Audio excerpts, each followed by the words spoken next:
आपले आई आणि बाप जपा आणि दुसरी गोष्ट माणसं जोडायला आणि कमवायला शिका. एवढं जर तुम्ही केलं तर तुम्हाला जगामध्ये कुठेही काहीच कमी पडणार नाही.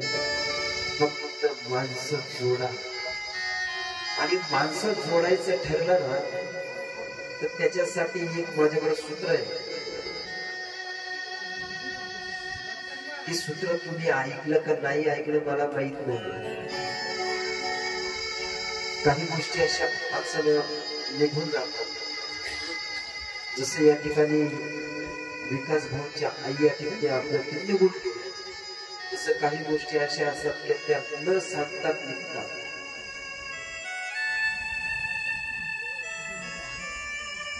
माणसं जोडायला शिका, तोडायला शिकू नका. माणसं तोडणारे भरपूर भेटतील पण जोडणारे कमी भेटतात.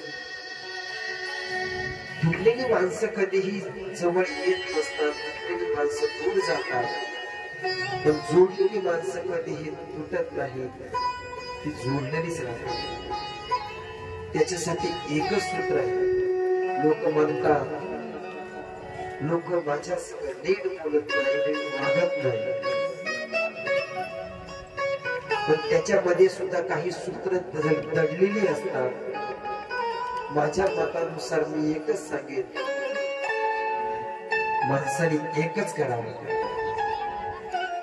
स्वभाव बदला म्हणजे जग बदलेल आणि जग बदललं म्हणजे नक्की माणसं जोडल्याशिवाय राहणार नाही.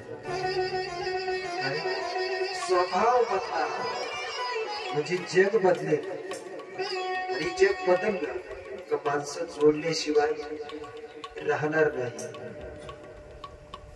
जर तुम्ही स्वभाव नाही बदलला तर माणसं तुटल्याशिवाय आणि लांब गेल्याशिवाय राहणार नाही. तुमच्या गावात कोणीही आलं, तुम्ही त्याच्या संग जर राम राम जय हरी असं जर बोललं, लीनता घ्या, लीनता खाली वाका, लीनता घ्या, खाली वाका. जसं नदीमध्ये लवाळ्याचं झाड असतं, लवाळ्याचं झाड, हा दृष्टांत लक्षात असू द्या. नदीमध्ये लवाळ्याचं झाड असतं. नदीला आता पूर चालू झाला, पूर यायला लागला. काही लिंबाची झाडं असतात, बाबळीची झाडं असतात आणि लवाळ सुद्धा असतात. ते लवाळ वर मान काढतं आणि पाण्याकडे बघतं. पाणी येतंय, पाणी येतं, ते लवाळ पाण्याकडे बघतं. ते लवाळ आता विचार करतात पाणी येणार आहे, काहीतरी वेडं वाकडं होणार. ते लवाळ काय करतात, विचार करताना पाण्याच्या हिशोबाने, पाण्याच्या चुकाने वागतात. पाणी असं आलं की लवाळ असं होतं. पण ते लिंबाचं झाड काय करतं माहिती का, ते खूप टाईट राहतं, टाईट मानेच, टाईट मानेच लिंबाचं झाड.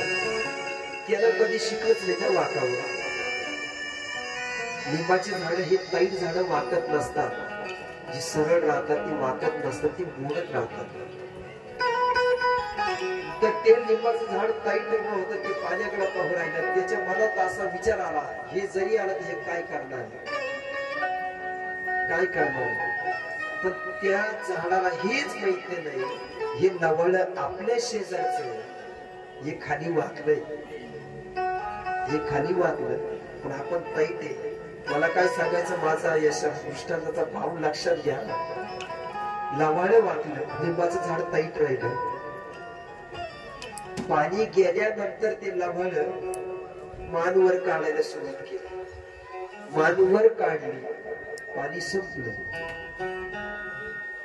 लवाळावरती उठून बघायला लागलं. त्यांनी चारीही बाजूला बघितलं, कोणी कोणी लवाळ. गवत म्हणा, लवाळ्याने उभी राहिला आणि बघायला लागला. चारी साईडला बघितलं पण त्याला आपला मित्रच दिसला. कोण, लिंबाचं झाडच दिसला. लिंबाचं झाड पुढे गेलेलं होतं. त्या लिंबाच्या झाडाने त्याला हाका मारला, का रे काय करू राहिला. त्या लिंबाच्या झाडाने सांगितलं, लवाळ्या तू जर मला अगोदर सांगितलं असतं तर मी बी तुझ्या जवळच असतो, पण लवळ्याने तू सांगितलं नाही म्हणून मी ताईट राहिलो. तू वाकला म्हणून तू पुन्हा उठला. मी ताईट राहिलो म्हणून मी मोडलो. माणसाने वाकायचं शिका. नमव माणसाने समोरच्या व्यक्ती पुढे नमव वाकल्यानंतर तो माणूस नक्कीच पुन्हा उभा राहतो. म्हणजे ताईट माणूस राहतो. तो एकदा पडल्यानंतर तो उठत नाही, तो कायमचा उठतो. ही गोष्ट लक्षात असू द्या. म्हणून जीवनात आल्यानंतर माणसाने एकच करा, स्वभाव बदला. म्हणजे जग बदलल्याशिवाय राहणार नाही. जग बदललं तर एकमेकाला माणूस जुळल्याशिवाय राहणार नाही. हे माणसाने जीवनात लक्षात असू द्यावं.